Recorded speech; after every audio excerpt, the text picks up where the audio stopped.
was on the trail in Iowa not long ago, but he's no politician, and he's not looking for votes. He's looking for diamonds in the rough. With Lee Cowan, meet American picker Mike Wolfe.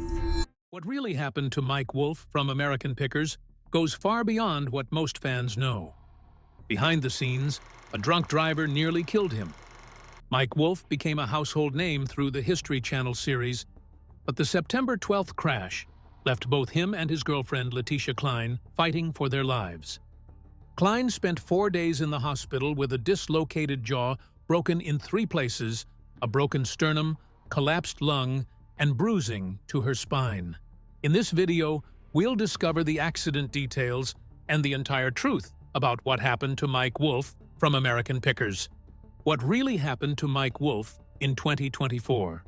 A shocking chain of events unfolded on the evening of September 12th along Highway 7 in Columbia, Tennessee, and every detail seemed to carry a weight that was hard to ignore. Mike Wolfe had been driving a 1958 Porsche 356, one of those classic cars that looked beautiful on the outside but lacked many of the modern safety features found in newer vehicles. No airbags, just the seat belts that had been carefully installed ahead of time as a precaution. Then, out of nowhere, a 76-year-old man driving an SUV pulled out from a side street. A simple moment, a single decision, and everything changed. How often did situations like this begin with something that seemed so ordinary? Leticia Cline later explained that most of the impact landed on her side of the car because Mike tried to swerve at the last second to avoid a direct hit. That small attempt to reduce damage showed quick thinking, but even that could not stop the force of the collision. The blue Porsche ended up completely crushed, twisted into something almost unrecognizable. It raised a quiet question that lingered for a while. How much protection could a vintage car really offer in a situation like this? The injuries that followed told a very difficult story. Mike Wolfe walked away with serious but less severe injuries compared to what could have happened. Reports explained that there was a fractured nose, a fractured orbit around the eye, a sprained wrist, and a torn meniscus in the knee. Facial cuts required stitches, and there was even enough force during the crash to break the steering wheel. That alone gave an idea of how intense the moment must have been. An ambulance transported Mike from the scene, and discharge came just 1 day later. That part almost sounded like relief, but then attention shifted to Leticia, and everything became heavier. Injuries on that side of the car turned out to be far more serious. A jaw dislocated and broken in 3 different places, a broken sternum, several broken ribs, and a partially collapsed lung painted a very painful picture. Bruising along the spine added even more concern. The impact forced the jaw into the shattered window, and that single detail made it easy to imagine just how violent the crash had been. Emergency teams had to airlift Leticia from the scene, which already said a lot about the condition at that moment. A hospital stay lasted 4 days, but recovery did not stop there. Doctors wired the jaw shut and carried out several surgeries once swelling reduced. A question naturally came to mind at that point. How long could recovery from something like that really take? Months later, updates showed that healing had not been simple or quick. Leticia shared that partial facial paralysis still remained, along with blurry vision and hearing that sounded muffled.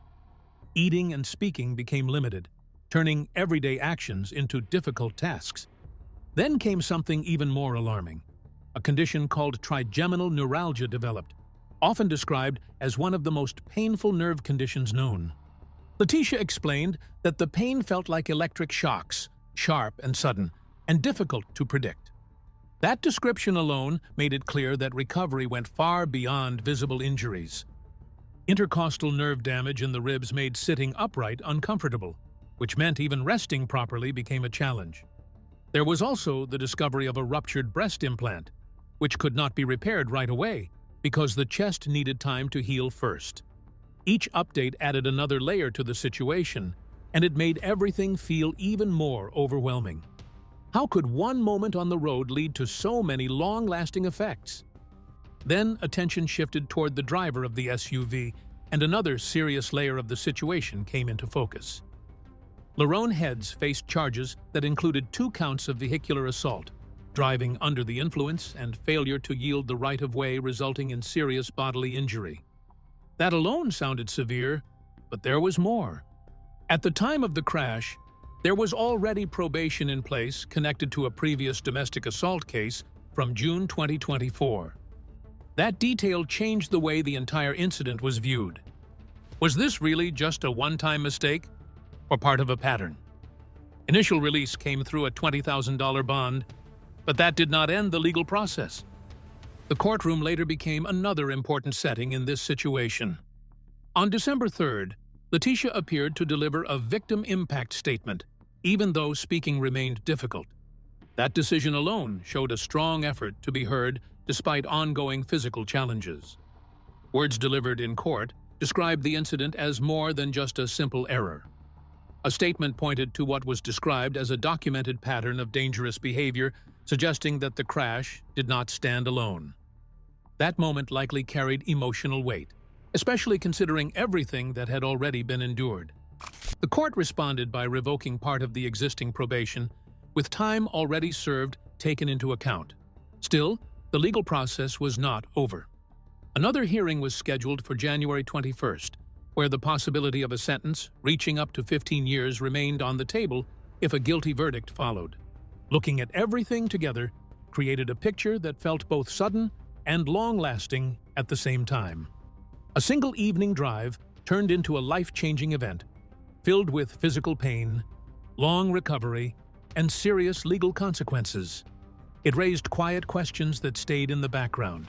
How many lives could change in just a few seconds on the road? How much impact could one decision carry?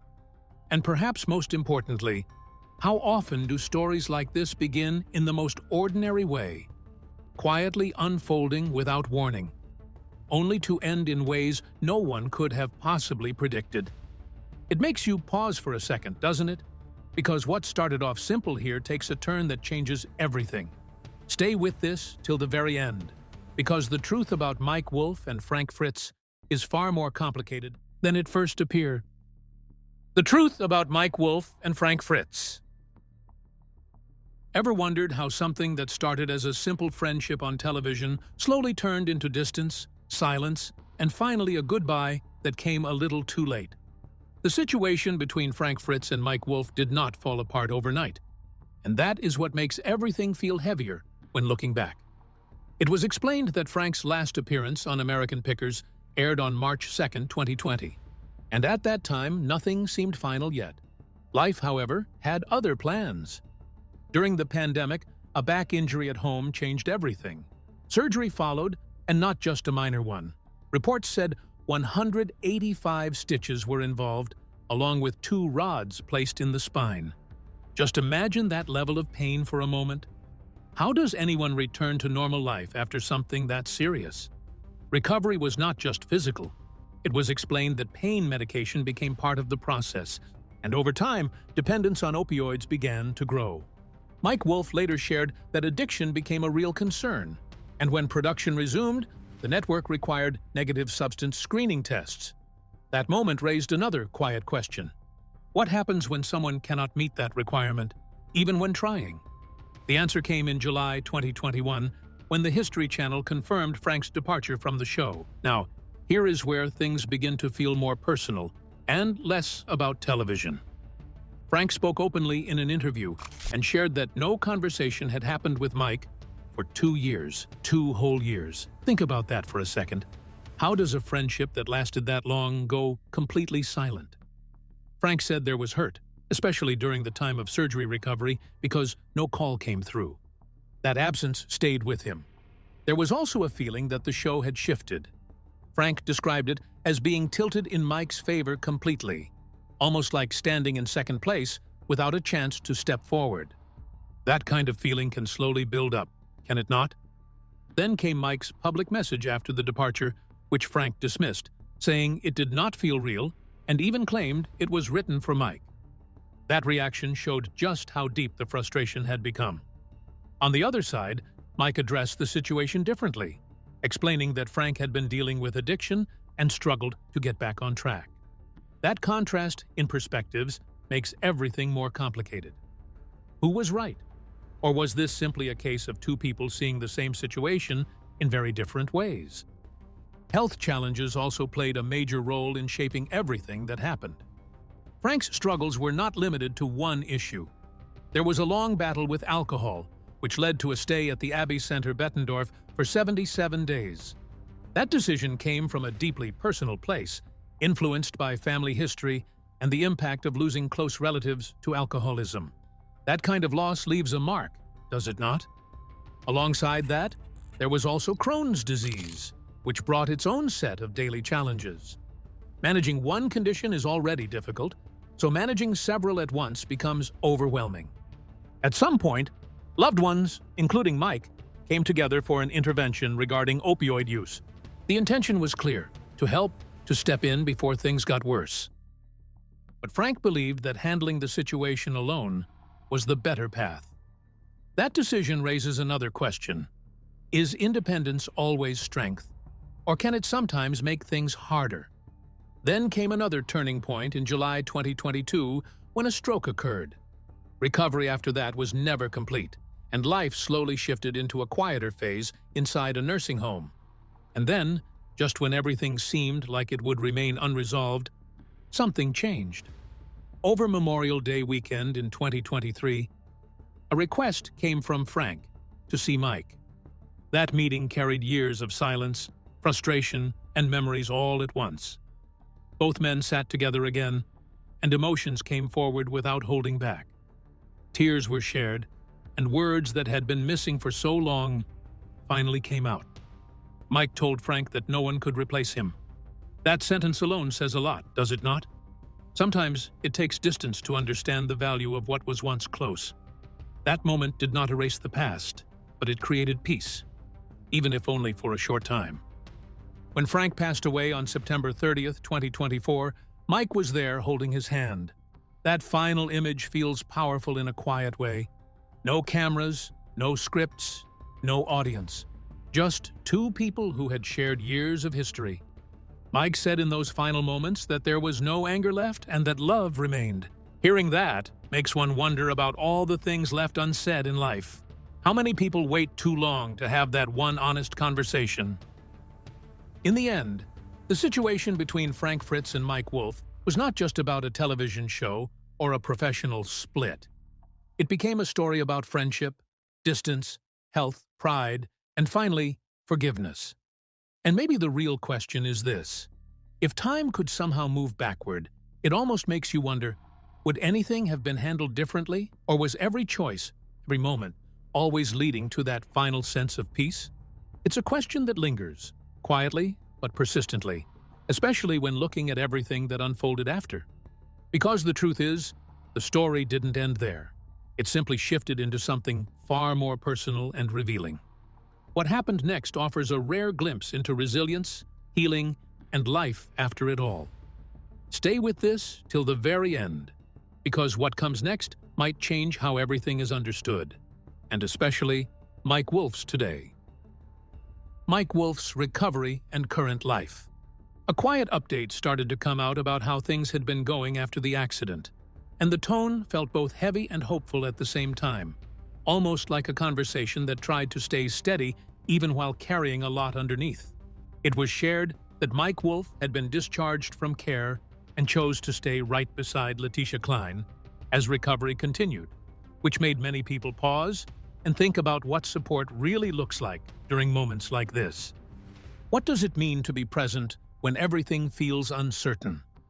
Focus had shifted toward follow-up appointments, steady checkups, and managing the kind of injuries that do not simply fade away after the first treatment.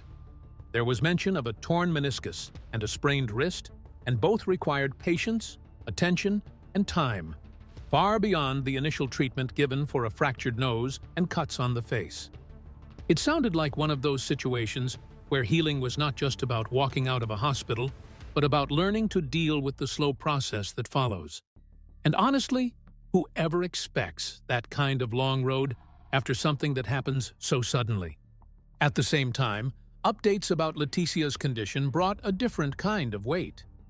Recovery had turned out to be more complicated than expected, and there was mention of continued hospitalization, along with a major jaw surgery that had to be carried out because of breaks in 3 different places.